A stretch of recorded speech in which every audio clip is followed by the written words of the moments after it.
Yeah, Pete, you're right. It's time for the Grizzlies. Time for the cold hard truth. Let's look at their stats really quick just to get a good sense of who they are as a team.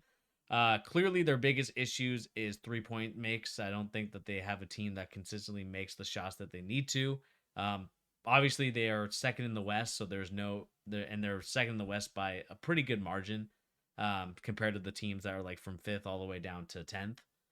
Uh, but the issue for them has obviously been their shooting, especially a 3-point shots, which you're going to need to do. And it's also defensively. You know, they're not really a good team of getting rebounds, and they continuously struggle at that as being one of the sixth worst team at offensive rebounding and really middle of the pack rebounding wise.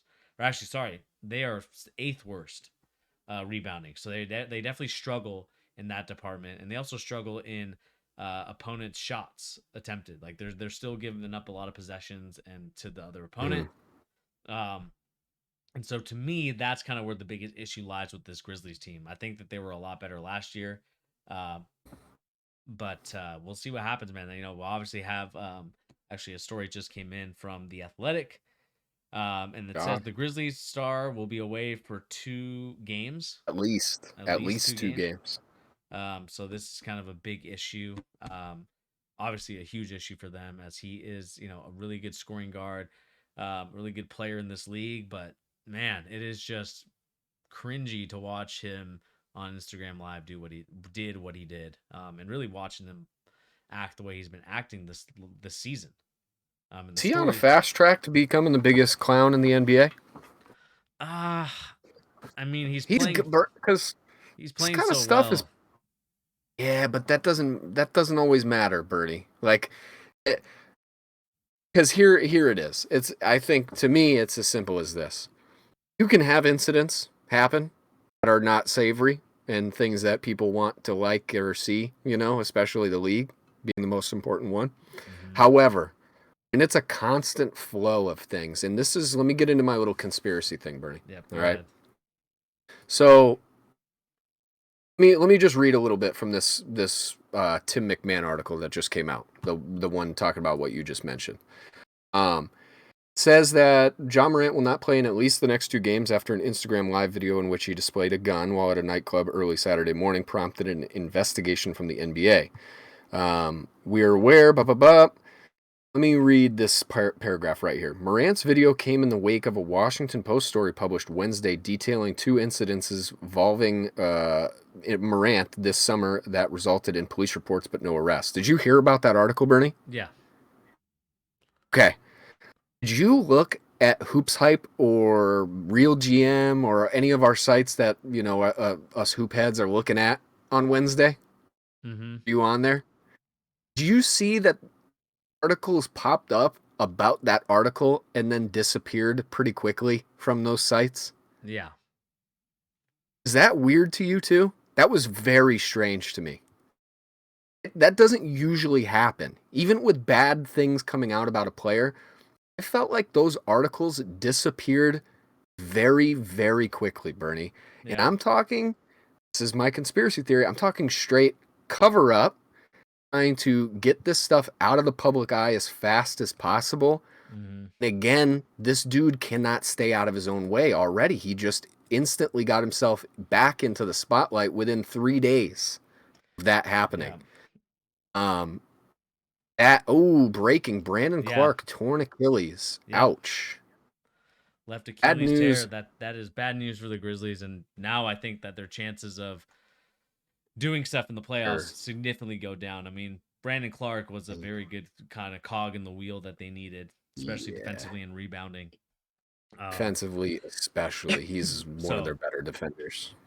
this is Sucks. this is just bad news, and it continues to be bad news. And to kind of and not to cut you off and really talk Oh, more go about for it. your John Moran point. I mean, it's one of those issues where again, it's too many yes men in his camp.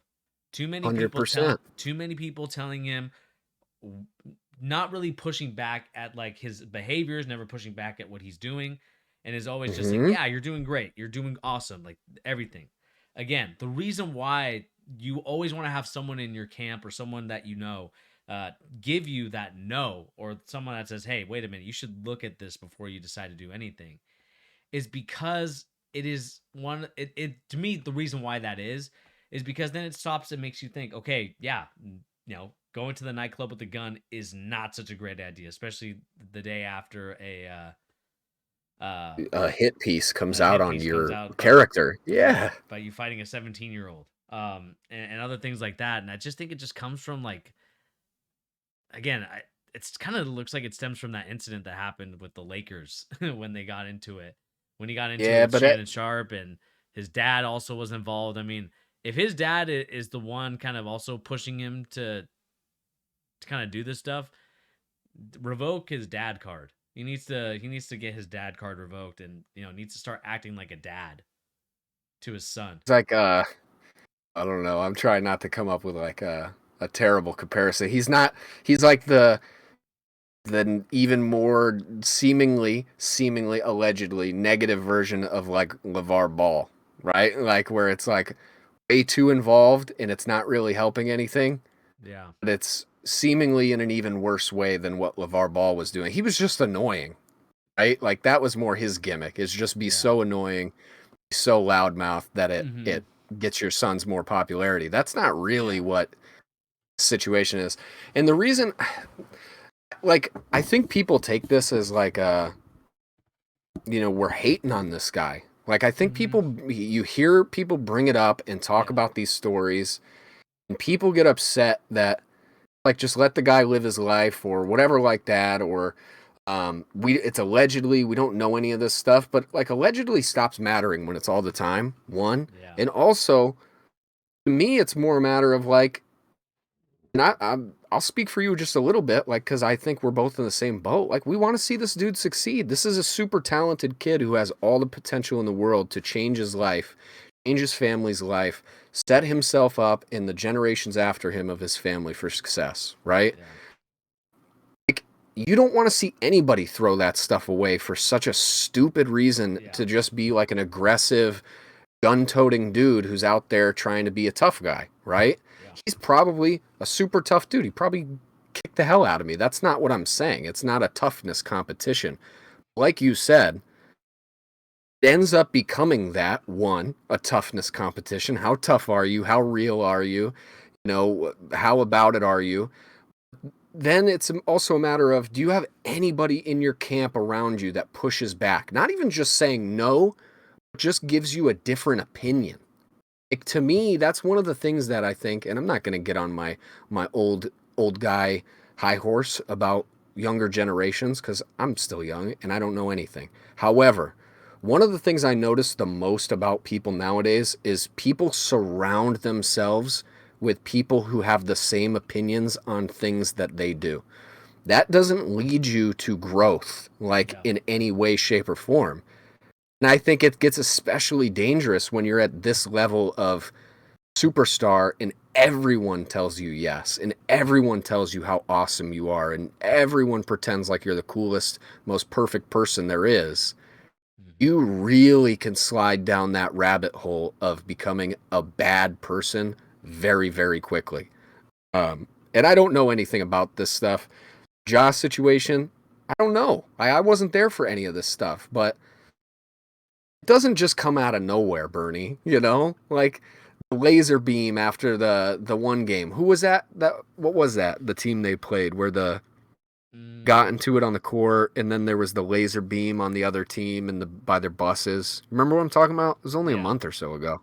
Can't I don't remember remember what what team. Maybe team the that Pistons, was, maybe. but yeah, maybe. But like it's stuff like that, man. Like how are you going to jeopardize not only your own life and your own career, but your team in the position you guys were all in? Like this is no, it seems like a very unfortunate situation where this could spiral out of control for all of them very, very quickly. And I hope that's not the case, man, because talented bunch, but the situation with Ja now out at least 2 games.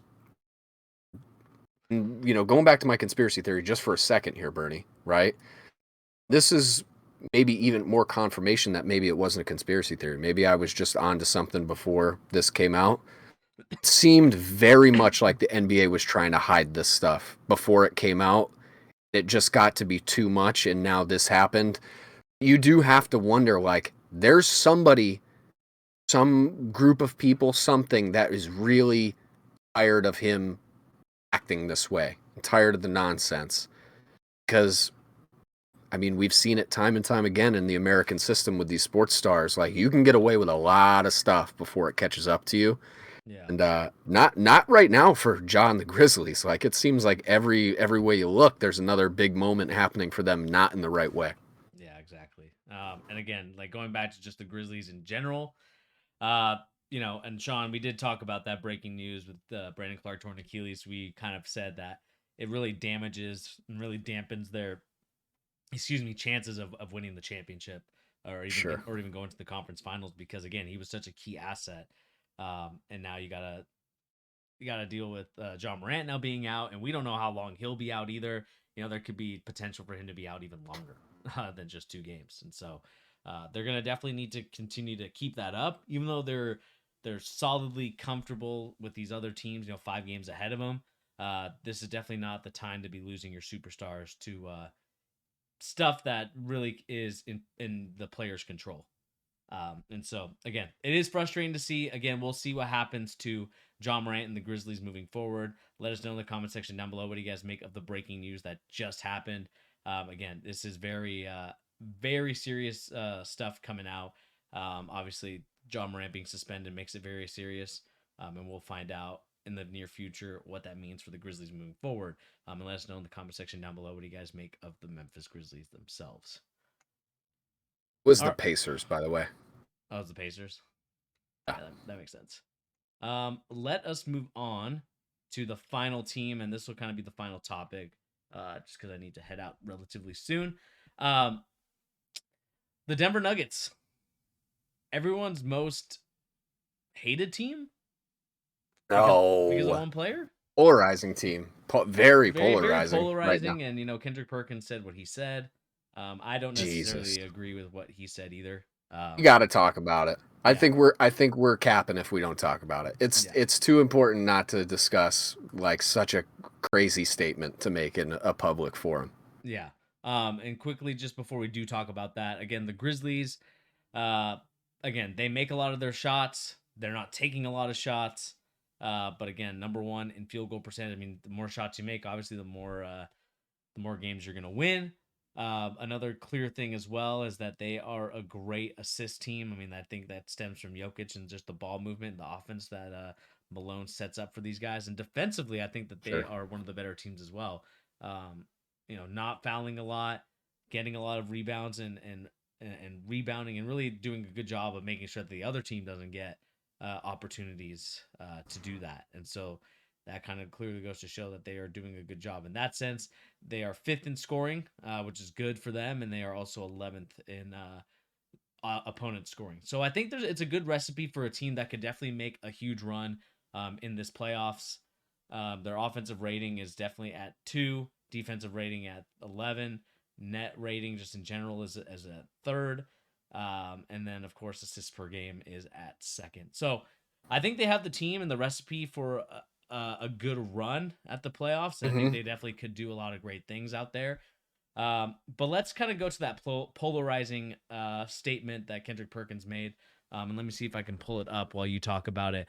Essentially, what Kendrick Perkins was talking about was basically saying that what did he say here? Oh, he basically just implied that the reason why, I think it's right here, and we can look at this. Oh, wait, hang on. I just had it up. So let's listen in to what he has to say before we get going. Now that we done got the JV conversations out the way, let's get to the varsity conversation. First of all, to Jokic, a hit dog will holler.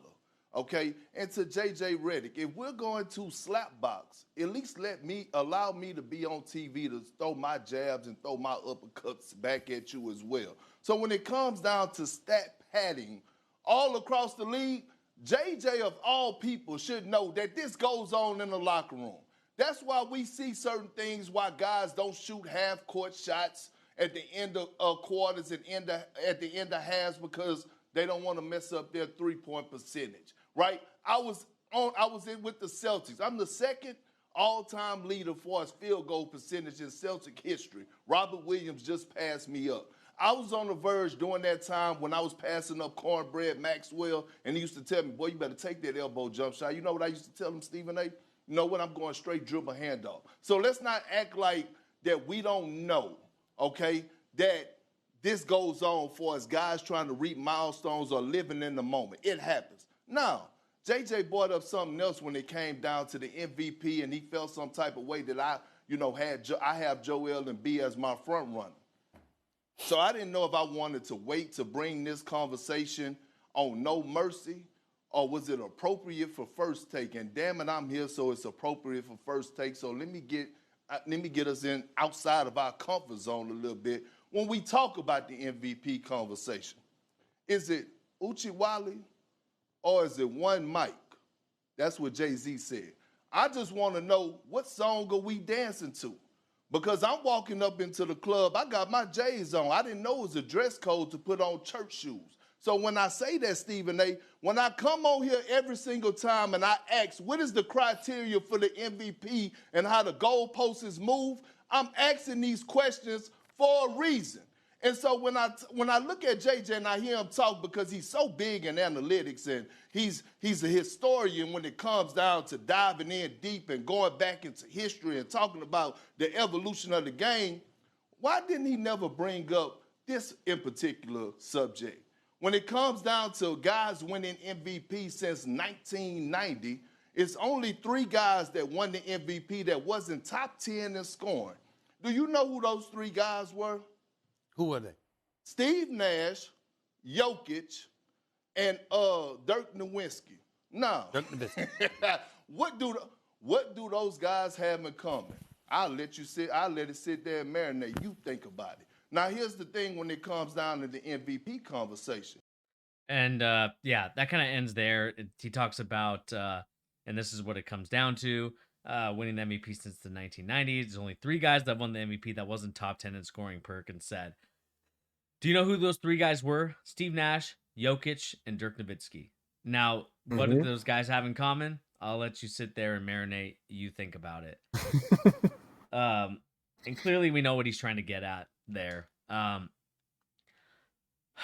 It's one of those things, like when you think about who Kendrick Perkins has obviously said won or who should win the MVP. He talked about Chris Paul in 2021, but he forgot to mention that he was 50th in that moment in scoring. So yeah, it's you go ahead, Pete, because I can't right now. I can't. All right. Here's what it comes down to, right? Because I think it's twofold, Bernie. And let me get on to I have credentials here. Let me hold my credentials up. I'm white. Okay? My credentials are stated in this instance. So as a white guy, let me speak on white offense. People who take this as a slight to white people are just as stupid as Perk is. All right? Like it's so foolish. It shouldn't be about that. It's a dumb thing to even make it about that, right? Which is why people should be annoyed with Perk rather than just wanting to cancel the dude. It's not like he said anything that's really racist. Like, he didn't say anything that's racist, people. Like, it's just more making a racial comment in a situation where race is really not involved, right? The thing that gets me the most annoyed about it is completely independent of race. And that's where I think people start to lose it. And then you get this huge discourse on people arguing about stuff that then loses even more of the point of what the conversation was in the first place. This conversation basically boils down to the fact that Kendrick Perkins does not watch the NBA as much as you would think he should, being a very highly paid analyst of basketball. Regardless if Jokic is white or not, and before I get down the path I was taking, I just need to clarify, like, I don't know, like, are all white people the same? Like, I don't get it, because nobody would be coming to, like, if, how do I phrase this? If Jokic had said something in reverse, there'd be a lot of people who'd be like, well, he's not an American white guy, he's not really the same kind of white as we are. right? Mm-hmm. Because it's all about moving the goalposts whichever way suits your agenda as far as arguing this kind of stuff is concerned. So I have to always point that out in the beginning, because in this situation, you have the offended whites who are just going to ingratiate Jokic into their culture instantly because he's been slighted and he looks kind of like them, which is really stupid, right? Mm-hmm. But you also have people like Perkins who are going to make it about that when it doesn't need to be about that. Back to where I was going. What this says about Perkins is much more about his lack of basketball understanding than it is about race relations. Yeah. Like, if that's what he wants to make it about. Because whether or not you like Jokic, whether or not it's about him being white, regardless, he is certainly one of the 3 best players in the NBA. I honestly don't think you watch basketball if you don't think that, especially if you just think he's like overrated. I'm sorry, you don't watch basketball. Like, he is unstoppable on offense. Look at what the people around him say, his peers who are the best players in the world. You have these dudes. I mean, I saw recently Paul George was on JJ Redick's podcast, and he talked about the Clippers going against the Nuggets in the playoffs and just the games they play. And he said it as simply as you could. He is unstoppable as far as game planning is concerned because he can adjust to any situation. I think one of the funniest parts about this whole situation, Bernie, is just how indifferent Jokic is to the whole thing. Like, that even more so cements why I like Jokic. He is only about hooping.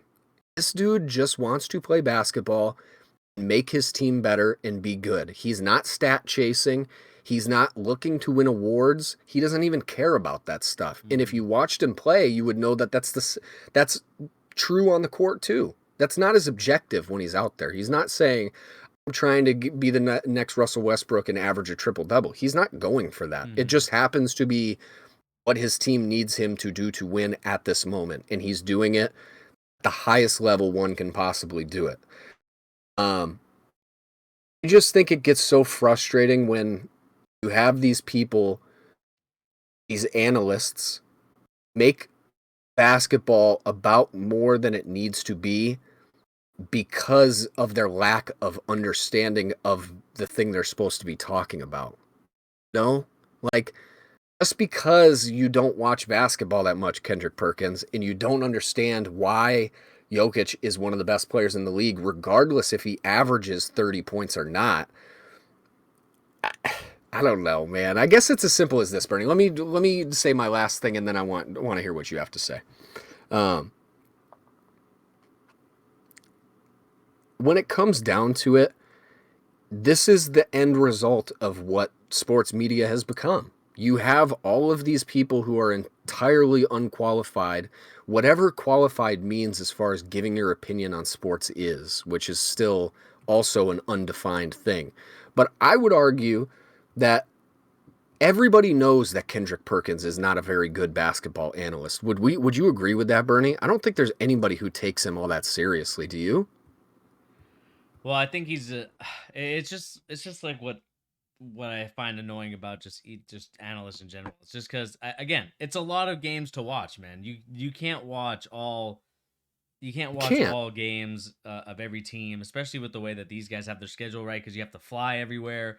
You know, you also want to have time to relax and do things. So like, you obviously have other people kind of feeding you some information as well. So man, I just think the most annoying part about this whole thing is the fact that I think that they're still upset about that 2005, 2006 MVP Steve award goat, Nash. Steve Nash. I think that still irks people to this day, and I think it's the reason why they bring it up all the time. I think it's the reason why people love to continuously bash Steve Nash in that sense and say like, oh, he was never top 10 in scoring and stuff like that. It's just ridiculous. And that's kind of the frustrating part about it. Like, it really does irk me a lot because again, it's one of those things that I just think you just need to learn to get over it. Like, do I think that Jokic should have won last season? It was debatable. I think that there was definitely a very big toss up between him and Embiid, but I think Embiid got hurt at the end. I think that's what happened and why he won. Yeah, they struggled right at the end. I mean, one way or the other. It's not like it was like a rig job or anything. Like it wasn't like he stole the award. He's certainly in the top 3, regardless what you think of Jokic. That's kind of my point with this one too. I don't even think he's the MVP right now. Like that's the craziest part about it is it ends up in. I guess now that you've talked for a second, you helped me phrase it in my head the best. Stuff like this completely loses the point of why we're all fans of basketball. Like, it loses the point of basketball in general. Like, it is about winning games, being a very good player on a very good team, right? And being the most important part of a good team in the NBA is basically what the MVP award means, right? There's a lot of people who think it is not that. There's people who think it's who scores the most, who's the biggest star in the league for whatever season, who has the most stats generally speaking, right? And then there's some people who go the other way where it's literally all about wins. I would argue that that's why Steve Nash won in 2006. I think that Suns team was the one that was like 67-15 or something like that. And I mean, Kobe was the best player in the NBA that season, but I do think they were like 3 games over 500 in 2006. Yeah. So if you're taking that into consideration, there's a very evident reason why Steve Nash was the winner over Kobe that year. Whether you agree with it or not, it's not like he just got it for no reason based on the color of his skin. That's just a foolish point to make, which shows how little understanding of the sport that you're trying to commentate on you actually have. That I think, I don't know, man, that like, I'm going to sound like a cornball, but that almost kind of hurts my feelings as far as being like a really diehard basketball fan. I think it hurts to see people take what is beautiful about basketball, and it's the teammates and camaraderie and the fact that you are a part of something bigger when you play on a basketball team. And they just bastardize it into something that it's not, which is a competition to get the most stats, and who wins the most awards has the most, respect and everything like that. When it comes down to it, none of that stuff matters as long as you're conducting yourself properly, hitting within your team, and winning games. Nobody cares about that stuff. And I think the most unfortunate part about all of this, Bernie, is that we don't have somebody like Kobe around to tell these guys to just shut up about it. I think Kobe would have been one of the first people to get up there and say, what are you guys even talking about? We didn't win that season. Yeah. Maybe I should have won, but we didn't win. Who cares? I didn't win anything. I don't want the award. But you have these people fighting battles for people who don't need them fighting battles for them. So I don't know, man. It's nuts. Because Bernie, what do you think about this? Do you think this had anything to do with maybe our long-standing discussions about the hatred of European basketball players? Because I think it has as much to do with that as anything. Because it wasn't so much let's get down on Jokic to then build up another player who's actually playing better, as in Giannis, right? In my opinion, that's who I would vote for if I had a vote. It wasn't even that. He didn't even bring up, that wasn't even the point. He was just saying it's because he's white, right? Like, it seems so strange to not have any substantive anything to go with just a whack take. But also, this is an indictment of what ESPN has become. It's the hot take network. They probably had their best ratings in a month because of that. They probably loved it. Yeah. Whether or not they're going to punish him publicly or not isn't even the point. They'll probably give him a raise behind closed doors because he got their ratings back up coming into the playoffs. Yeah, I mean, it's just a frustrating and sad thing to see because, again, like Jokic is playing phenomenal, 24.5 points a game, 11 point. Like, he's averaging a triple-double. Like, again, we talk about those Westbrook MVP years, and, it's kind of similar in a sense where, Westbrook wasn't on a very good team, but They were losing a lot, and he was chasing stats, which is very different than what Jokic is doing. That's my only defense of Jokic, I'll say. Yeah. And so to me, like, yeah, maybe I don't think that Jokic is the guy currently, but it also doesn't deter the fact that he's been balling out and been going crazy. again, like I just think the frustrating thing to really look at, especially when it comes to the MVP award, is that it's very subjective, right? To some people, like Mhm. having the stats is the most important thing that you need to win the award. To other people, it's hey, what's the record like? How is your team doing with the stats that you're putting up? And Mhm. that is what kind of frustrates me the crap out of it is that I feel like Jokic has the stats and has his team in first place, so he does definitely deserve some MVP recognition. Yep. Yeah. And so the fact that we can't see that, like, yeah, to some people he may be leading the race, but to other people maybe he's like second or third. And I just think that it's just ESPN and Kendrick Perkins, and like you said, it's trying to draw up ratings, trying to make drama out of nothing, and really cause a commotion, just cause a scene for no reason other than to boost their ratings and to get ESPN in the limelight again. Because again, most of the time, all they have on their networks is sports. We don't really know about their TV personality as much anymore compared to what it was years ago. I would argue it's more. I mean, maybe Well, right now. the I color don't even really commentators, watch but ESPN. the more the color commentators, but I mean, it's just kind of like getting people to click on the video and watch the whole thing, right? But Yeah. then Yeah. then that sends advertisers to you, right? Advertisers see like, oh, there's a lot of traffic going to this video. Perfect. That means that people are loving this content. We're just gonna keep putting our ads in there, and that's how ESPN continues to get rich and continues to build the money that they're accumulating. Um, Mhm. but I think at the end of the day, like going back to the Denver Nuggets, number one seed, they definitely deserve it. They've been playing the best basketball, and I think that it'll definitely be a fun one to watch if they get to the conference final because they're probably the most relatively healthy team so far in this whole like The top four, top five. they've also been by far the most consistent out of this Yes. bunch too. It's just been well-oiled machine pretty much since day one, and that's even with like Jamal Murray getting himself going as the season's gone on and stuff like that. Like it's just, I don't know, man. Like here, I gotta go on one more couple things with Jokic too. Like I just feel, I guess I just feel bad for him in the sense that like he doesn't even really want this award. He doesn't care about it. Everybody wants to politicize what the award stands for and what it means, but then they lose sight of all the things he does great for basketball. This dude plays almost every night. He plays almost every night. He doesn't complain to referees really. He doesn't really do anything that's the hot button issues that we talk about with all these other guys that people don't like. Um we forget that when we talk about him Mm-hmm. because it's convenient in the sense that we don't want him to win this award, right? Just think that the award stuff is just so out of hand nowadays. Like Yeah. people think that these individual awards define everything about what basketball is and about what the season means. And that is one Mm-hmm. of the most discouraging things I've seen in all of basketball Yeah. in recent memory is the individualification of the whole thing. Like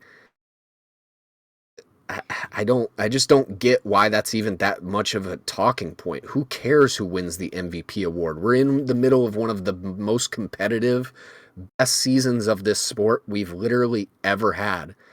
And that's seemingly all these guys can talk about on these shows is who's going to win the MVP award. Who cares? Who cares? I bet most of them couldn't even tell you the last 10 in a row. And they make it seem like it's a life or death discussion of who wins it. It, I don't know, man. I guess let me boil it down to one last point, Bernie. I just want people to care about basketball for the sake of basketball again and not the TikTok clips or the highlight plays that define like who's popular and who's not. I don't want that to be everything everybody cares about. I think you see like is there any player, this is a random question, Bernie, to get off on a tangent on, but have you seen any players on social media that you feel like have a very different legacy as far as what social media would make you think about what the player was than what they actually were? Let me give you an example just to help you with Yeah. what I'm saying. Yeah.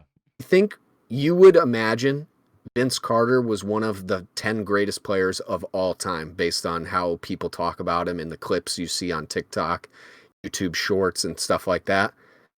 Do you know what I mean now? Like Yeah. the way he's shown in the light of the bite-sized internet entertainment era we're in is very different than what actually happened.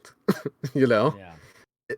Does that feel, do you have any players you can think of that are like that you've noticed? It's really off topic, but it's not that dissimilar. I mean, Jokic doesn't jump off the screen if you just watch little highlight 10-second videos of him. I mean, the passes are wild, but he barely dunk, so it's not like he throws down crazy highlight dunks or anything.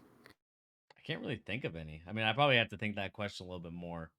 And really, I think about it. Well, I'll bring it up again next week. I think that's something I've been very curious about lately. Like Vince Carter, I mean, he's the one that really always jump. Like, I just can't help but imagine these kids think he's like literally one of the greatest players ever to play basketball. He's really solid. Don't get me wrong. I mean, Vince Carter literally was never anywhere near the best player on a championship contending team, though. That never happened. yeah. Nuts. All right, that's a side tangent. Yeah, the Perkins stuff, it's ridiculous. Nuggets, I think they're the best team in the West, personally. I think I predicted they were going to be the best team in the West. Not that that matters, but it all comes down to consistency. Jokic doesn't get hurt. He plays very consistent level of team-involved basketball. And I think one of the things that sticks out the most with this team, and especially one of the reasons I think, like, going to who should win more awards, like, if anybody who has to complain, it's LeBron should have won more awards in the 2010s. And it's because of a very similar reason to Jokic winning these, and it's he makes everybody on his team better by proxy of being on the court with him. And there's not many people who can say that they do that to the level that LeBron did, but I would say Jokic does. Like Aaron Gordon has played easily, it's not even close, his best basketball of his entire career this season. In just the last two with Jokic. It's not even close. He's a different dude than he was in Orlando. And all of that comes down to having a guy like Jokic out on the court. Like, go look at like Bones Highland. He hasn't gotten a ton of minutes with the Clippers so far. Even just look at him. It sounded like he drove the Nuggets absolutely crazy, wanting more. Got his chance to go do more, and now look at what his stats are with not having Jokic giving him the ball like in these perfect spots to score. Not as good. Not as good. Yeah, exactly. And let us know in the comment section down below, people. What do you guys make of really what Kendrick Perkins said, and also what how the Nuggets' chances are this season? Do you think that they're a team that can go far in the playoffs, or do you think that they're a one and done team in the future? Again, let us know in the comment section down below. We'd love to know what you guys think. And that's gonna do it here for us here on The Charge, everybody.